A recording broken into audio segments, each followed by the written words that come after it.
I never thought buying a stranger's groceries would keep me from losing everything I owned. But when the woman at the checkout counter looked me dead in the eyes and whispered, "When your daughter brings the locksmith, don't let him touch the basement door," something in her voice made every hair on my neck stand up. The next morning, when I checked the basement, I understood why she had been so afraid for me. I'm glad you're here with me today. Before we get into this, I'd love to know where you're listening from.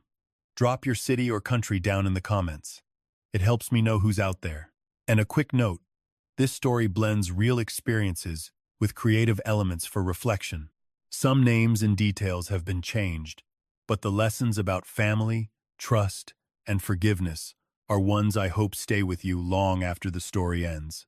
It was a Thursday in late November when my whole world started to crack, though I had no idea at the time.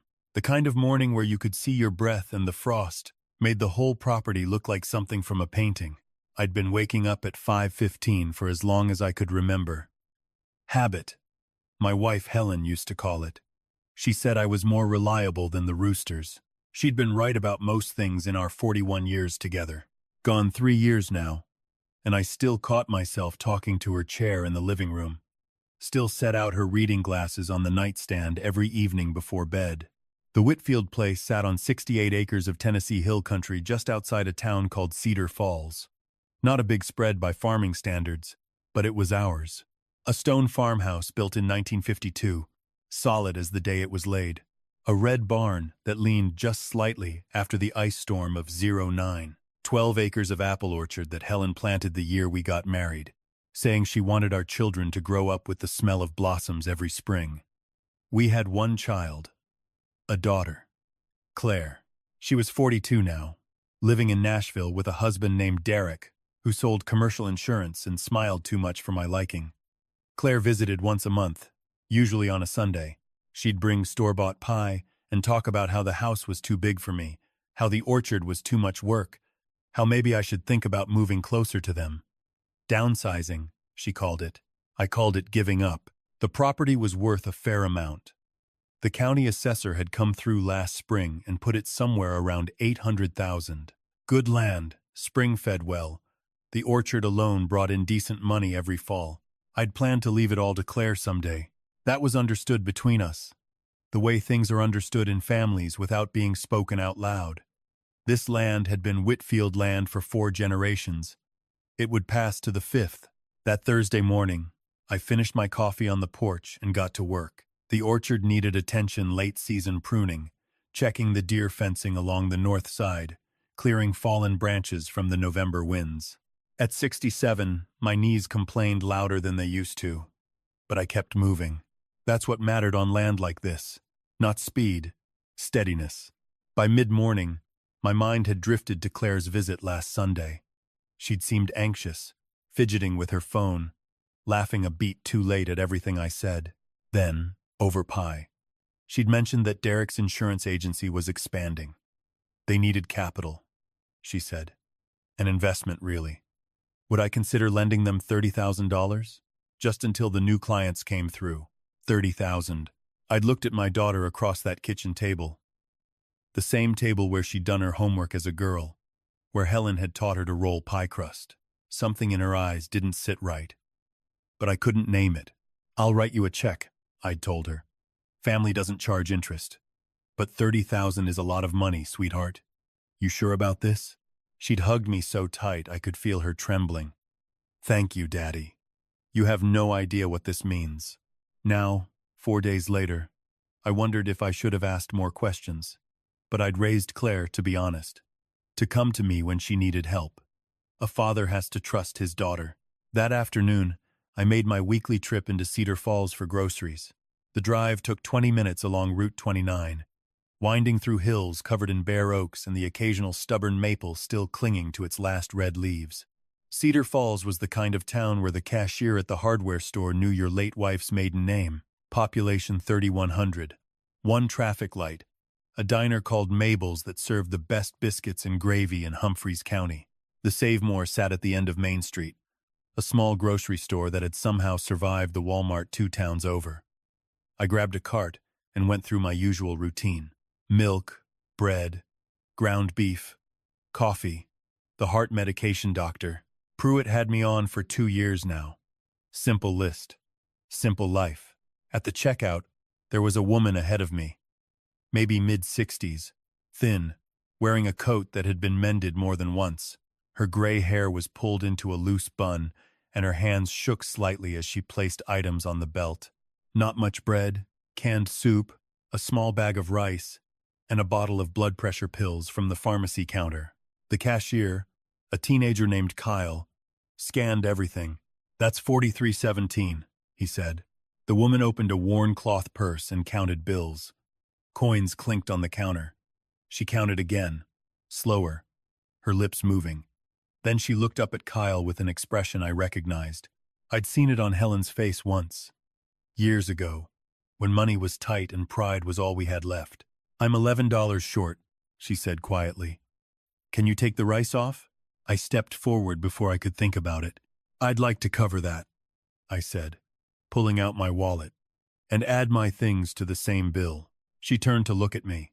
Her eyes were dark brown, almost black, and sharp in a way that didn't match her frail appearance. There was intelligence there, and something else. Something urgent. "You don't have to do that," she said. "I know I don't. But my wife always said kindness is the only thing worth spending money on that you never run out of." The woman studied me for a long moment. Then she nodded slowly. "Thank you. That's very kind." Kyle rang everything up together. 61.42 total. I paid and helped the woman carry her single bag to the door. That's when it happened. She stopped just before the exit, set her bag down on the bench by the window, and turned to face me. She reached out and gripped my wrist. Her fingers were thin but surprisingly strong, cold through my jacket sleeve. She leaned close enough that I could smell lavender soap and see the deep creases around her eyes. When she spoke, her voice dropped to barely above a whisper. Each word was deliberate, weighted.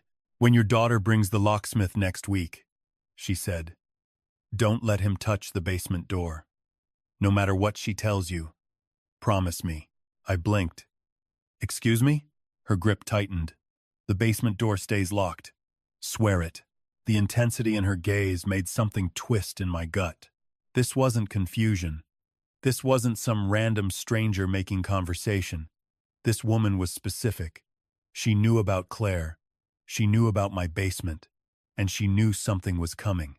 "Okay," I heard myself say. "I promise."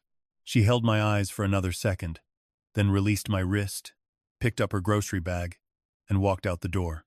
Through the window, I watched her cross the parking lot with a quickness that seemed impossible for someone her age. She climbed into an old blue sedan and pulled away before I could even think to follow. I stood there, wrist tingling, heart beating too fast. Kyle's voice broke the spell. "You okay, Mr. Whitfield?" "That woman," I said. "Do you know her?" He shrugged. "She comes in sometimes. Pays cash. I think her name's Dolores something. Lives out past the reservoir." I drove home with her words circling my head like birds that wouldn't land. "When your daughter brings the locksmith." How could this stranger possibly know Claire was planning anything involving a locksmith? Claire hadn't mentioned any such thing to me. And the basement? What did a locked basement door have to do with anything? My basement was nothing special. Concrete walls, a furnace, storage shelves, and a fireproof safe where I kept important documents. The deed to the property, Helen's life insurance papers, our wills, bank statements. The safe had a combination lock that only I knew. Helen had known it too, but she'd taken that knowledge with her. That evening, I went downstairs and checked. Everything looked normal. The safe was locked, untouched. The basement door's deadbolt was solid, the key hanging on its usual hook in the kitchen. Nothing out of place. But I took the key off the hook and put it in my pocket. And that night, for the first time in years, I double-checked every lock in the house before bed. 5 days later, on a Tuesday afternoon, Claire's silver Lexus pulled into my driveway. She wasn't alone. A white van with Martin's lock and key painted on the side followed right behind her. I was sitting on the porch when they arrived, a cup of coffee going cold in my hand. My stomach dropped the moment I saw that van, because Dolores had been right, down to the day. Claire climbed out of her car with that smile she used when she wanted something. "Hi, Daddy," she called, waving. "I brought someone to help with a little project." A man in coveralls stepped out of the van.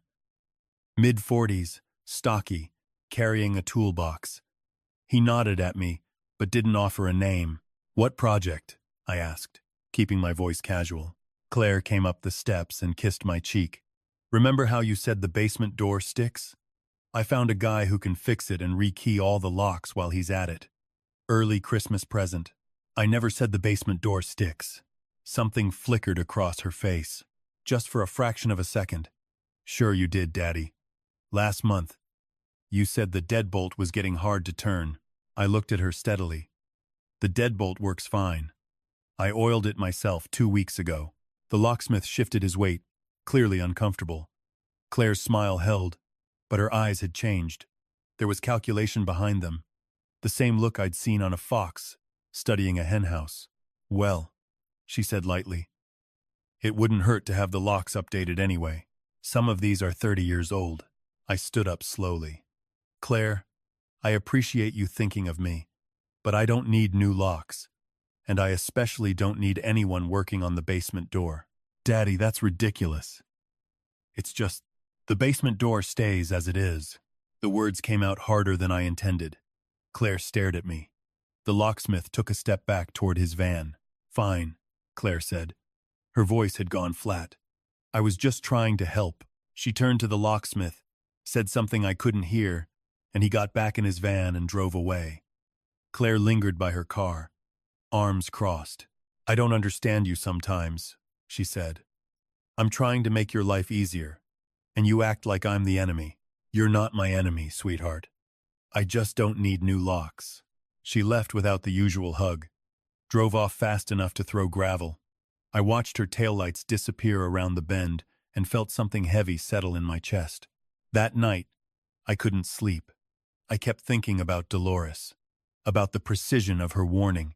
She hadn't said if your daughter brings a locksmith. She'd said when. She'd known. The question that burned in me was the same one that had burned since the grocery store. How?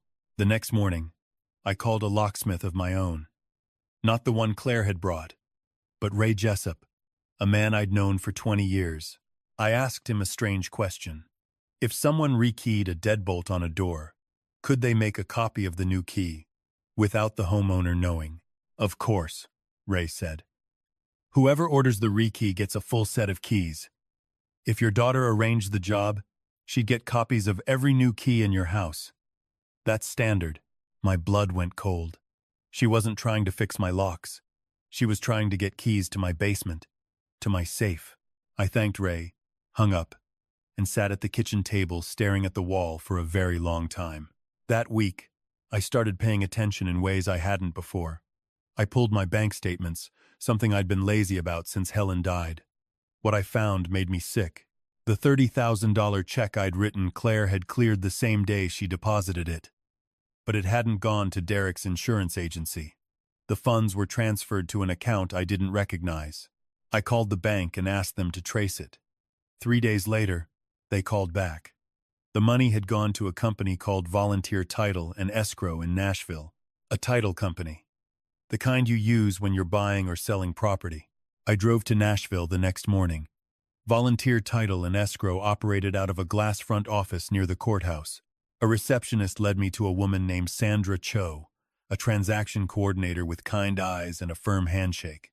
I explained who I was, showed my ID, asked what business they'd done involving my name or my property. She checked her records and went pale. "Mr. Whitfield," she said carefully, "we have a file open for the sale of your property on Route 29. Your daughter initiated it 6 weeks ago. She provided power of attorney documentation and has been coordinating with a buyer. I never authorized any sale. I never signed any power of attorney." Sandra pulled up the document on her screen and turned the monitor toward me. There was my name, my address, my social security number, and at the bottom, a signature that looked like mine but wasn't. The slant on the W was wrong. The loop on the D in Whitfield was too tight. Whoever had practiced my signature had gotten close, but not close enough. "This is a forgery," I said. Cancel everything immediately. Sandra's hands trembled as she picked up her phone. I need legal in here right now, she said. Over the next hour, I learned the full scope of what my daughter had done. She'd forged a power of attorney 6 weeks ago. She'd listed my property with a developer who wanted to bulldoze my orchard and build vacation cabins. The agreed price was $950,000. Claire stood to pocket the entire amount after closing costs. The closing date was 3 weeks away.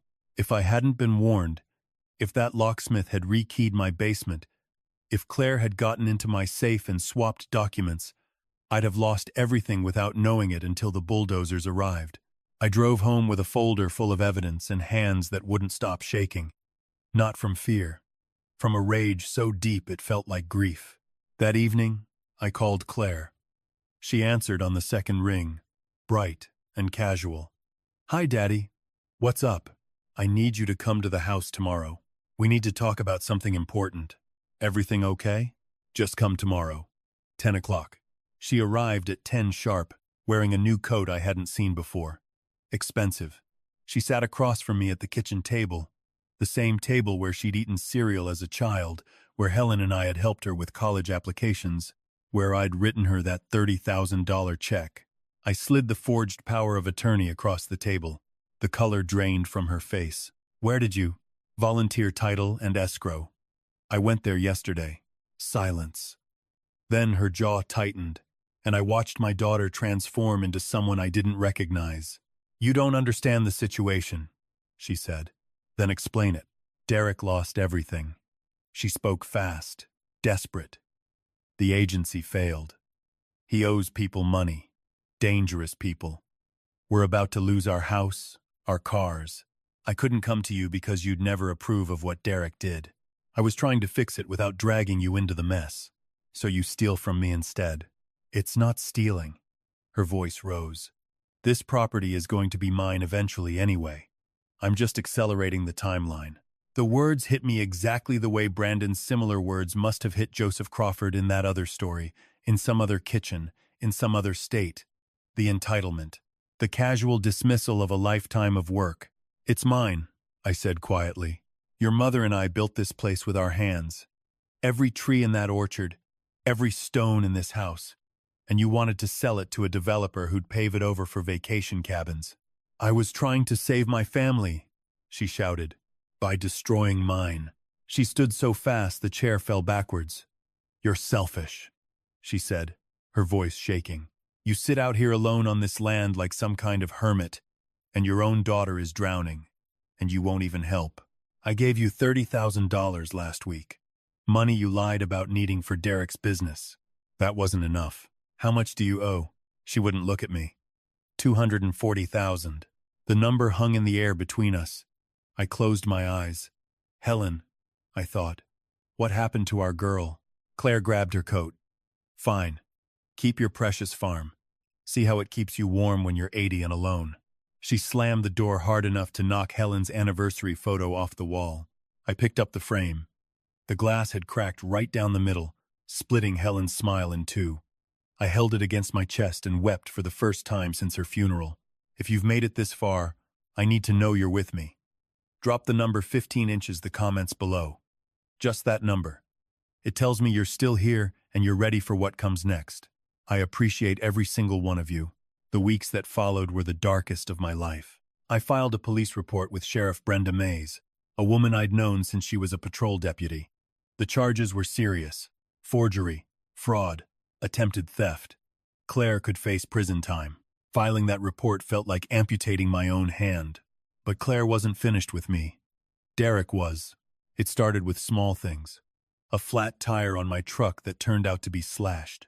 Mail that stopped arriving for 3 days because someone had filed a change of address in my name. Then the phone calls, silent ones, 2 or 3 a night, always from blocked numbers. Then came the insurance policy. Sheriff Mays called me on a Wednesday afternoon, her voice tight. Mr. Whitfield, she said, we've been investigating the financial trail around your daughter's activities. We found something that concerns me deeply. What is it? 6 months ago, Derek took out a life insurance policy on you. $750,000. Claire is listed as the sole beneficiary. The room tilted. There's more. We found search history on Derek's laptop. He'd been researching farm accidents, tractor rollovers, chemical exposure, carbon monoxide in old farmhouses. My son-in-law had been studying ways to kill me and make it look like an accident. We're arresting him tonight, Mays said. I'd recommend you don't stay at the farm alone until we have him in custody. I called my neighbor, Tom Rafferty, a Korean War veteran in his 80s who still split his own firewood. He came over with a shotgun and a thermos of coffee and sat with me through the night. We didn't talk much. We didn't need to. Some things between men are understood without words. Derek was arrested at 11:30 that evening at a gas station 20 miles from my property. In his trunk, they found a length of rubber hose, duct tape, and a printout of my farmhouse's original floor plan showing where the furnace vented. He'd been planning to run exhaust into my bedroom while I slept. Claire called me from a number I didn't recognize, screaming that I was destroying her family. I listened for 30 seconds, then hung up. There was nothing left to say. The trial came in March. I sat in the second row of the Humphreys County Courthouse, watching my daughter and her husband stand before Judge William Creer. The evidence was overwhelming. The forged documents, the insurance policy, Derek's search history, and the contents of his trunk. Phone records showing dozens of calls between Derek and a man in Memphis who had connections to organized crime, the source of the loan Derek couldn't repay. Derek received 18 years. Claire received 6 for her role in the fraud and for being an accessory to the conspiracy. When the sentences were read, Claire looked back at me from the defense table. "Daddy," she mouthed. "I'm sorry." I nodded once. Then I left the courtroom and drove home alone. For weeks after the trial, I moved through my days like a man underwater. The orchard needed spring pruning. The fences needed mending. Life on a farm doesn't pause for grief. But every evening, I sat on the porch and stared at the hills and wondered where I'd gone wrong. Then, on an April morning so beautiful it almost hurt, I decided to find the woman from the grocery store. Dolores, the stranger who had saved everything I had. Kyle at the Save More remembered her. He thought she lived out past Cedar Falls Reservoir, maybe off Dobbin Road. I drove out there on a Saturday, following the narrow road until it dead-ended at a cluster of small houses near the water. An old blue sedan sat in the driveway of the third one, same car from the parking lot. I knocked. The door opened almost immediately, as if she'd been expecting me. "Mr. Whitfield," she said quietly. "I wondered when you'd come." Her name was Dolores Fenton. She invited me inside. The house was small and clean. A wooden cross on the wall. Photographs everywhere, a young man in a military uniform. The same young man holding a baby. Then nothing. The timeline just stopped. She made coffee and we sat at her kitchen table and she told me everything. "My son's name was Michael," she said. "Michael Fenton. He served in the Army. Did 2 tours overseas. Came home different. The way they all do. Got mixed up with bad people in Memphis. Owed money he couldn't pay back." She paused, her hands wrapped around her cup. "The same people your son-in-law Derek owed money to." I felt the room shift around me. Michael borrowed from a man named Jessup Cole. When he couldn't pay, Cole's people beat him so badly he spent 3 weeks in the hospital. I almost lost my boy. After that, Michael became an informant for the FBI. He fed them information about Cole's operation for 2 years, trying to work off his debt and stay alive. Her voice cracked, but she pressed on. 6 months ago, Michael overheard Cole's people talking about a new mark. A man named Derek, who owed $200,000 and was willing to do anything to pay it off. They talked about a farm in Tennessee, an old man, living alone. They laughed about how easy it would be. She looked at me with those sharp, dark eyes.